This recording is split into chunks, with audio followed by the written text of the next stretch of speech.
ಕಾನ್ಸ್ಟಿಟ್ಯೂನ್ಸಿನೆಲ್ಲ survey ಮಾಡಿಬಿಟ್ರ. ನನ್ನ ಪ್ರಕಾರ, ನನಗಿರೋ information ಪ್ರಕಾರ, will win all the 3 elections, I mean 3 by-elections in Karnataka.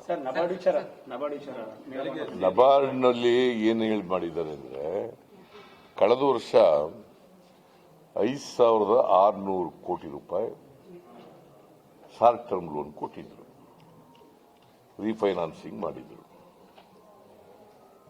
ಈ ವರ್ಷ 2,340 ಕೋಟಿ ಮಾಡಿದ್ದಾರೆ. 2,340.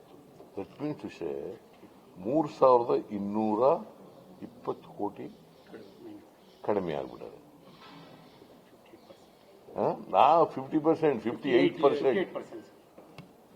ಇದು ಅನ್ಯಾಯ, ರೈತರಿಗೆ ಮಾಡ್ತಾ ಇರ್ತಕ್ಕಂಥ ದ್ರೋಹ.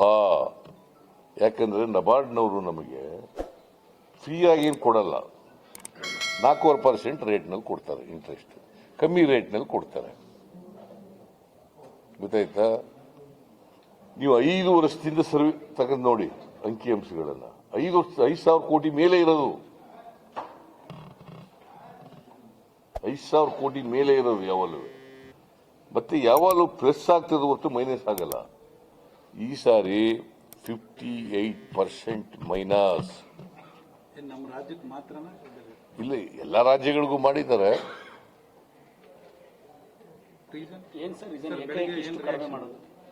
ರಿಸರ್ವ್ ಬ್ಯಾಂಕ್ನವರು ಒಪ್ಪಲಿಲ್ಲ. ಈಗ ನನಗೆ ಗೊತ್ತಿಲ್ಲ, ನನಗೆ ನಿರ್ಮಲಾ ಸೀತಾರಾಮನ್ ಅವ್ರನ್ನ ಭೇಟಿ ಮಾಡಿದ್ದೆ ಬೆಳಿಗ್ಗೆ ಭೇಟಿ ಮಾಡಿ ಎಲ್ಲ ಎಕ್ಸ್ಪ್ಲೇನ್ ಮಾಡಿದೆ. ಈಗ 6 ವರ್ಷಗಳಿಂದ ನಮಗೆ ಜಾಸ್ತಿ ಕೊಟ್ಟಿದ್ದಾರೆ, ಈಗ ಕಮ್ಮಿ ಮಾಡಿಬಿಟ್ರೆ ಹೆಂಗಮ್ಮ? ನಾವು ನೋಡಿ 5 ಲಕ್ಷದವರೆಗೆ ಫ್ರೀಯ ಬಡ್ಡಿ ರಹಿತವಾಗಿ ಕೊಡ್ತೀವಿ ರೈತರಿಗೆ. ಎಷ್ಟು? 4% ಕೊಡೋರು ಯಾರು? ನಮ್ಮ ಸರ್ಕಾರ. ಆಮೇಲೆ medium term and long term loan 5 ಲಕ್ಷದಿಂದ 15 ಲಕ್ಷದವರೆಗೆ 3% ಕೊಡ್ತೀವಿ. ಮೋರ್ ದೆನ್ 1,200 crores ನಾವು ಇಂಟ್ರೆಸ್ಟ್ ಕೊಡ್ತೀವಿ. ಇಂಟ್ರೆಸ್ಟ್ ಅನ್ನು ನಾವು ಭರಿಸ್ತಾ ಇದ್ದೀವಿ. ಈಗ ನಬಾರ್ಡ್ನವರು ಕಮ್ಮಿ ಮಾಡಿಬಿಟ್ಟಿರೋದ್ರಿಂದ you have to go to banks, commercial ಬ್ಯಾಂಕ್ಸ್ಗೆ ಹೋಗ್ಬೇಕಾಗುತ್ತೆ. ಕಮರ್ಷಿಯಲ್ ಬ್ಯಾಂಕ್ಸ್ನಲ್ಲಿ ಎಷ್ಟು ಬಡ್ಡಿ ಹಾಕ್ತಾರೆ?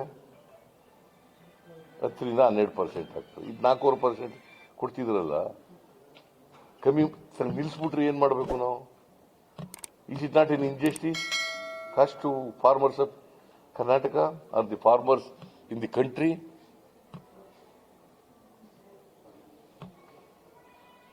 This is what happening.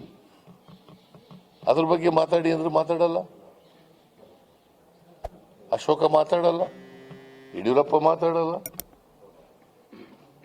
Vijendra ಮಾತಾಡಲ್ಲ, ಅವನು ಯಾವನೋ ಒಬ್ಬ MLC ಯತ್ನಾಳ ಮಾತಾಡಲ್ಲ,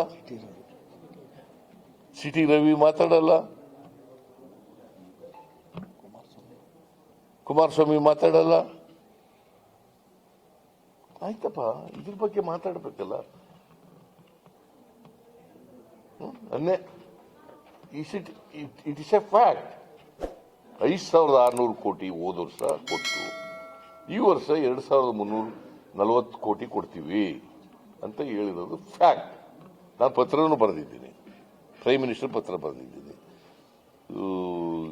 ಯಮ್ಮನಿಗೆ ಅವ್ರಿಗೆ ಅವರು ಉತ್ತರನೂ ಕೊಟ್ಟಿದ್ದಾರೆ. ಇಡೀ ದೇಶದಲ್ಲಿ ಮಾಡಿದ್ದೀವಿ. ಕೇಂದ್ರ ಯಾವುದು ರಿಸರ್ವ್ ಬ್ಯಾಂಕ್ ಆಫ್ ಇಂಡಿಯಾದವರು ಒಪ್ಕೊಂಡಿಲ್ಲ. ರಿಸರ್ವ್ ಬ್ಯಾಂಕ್ ಆಫ್ ಇಂಡಿಯಾ ಮತ್ತೆ ಇದು ಎಂಥದ್ದು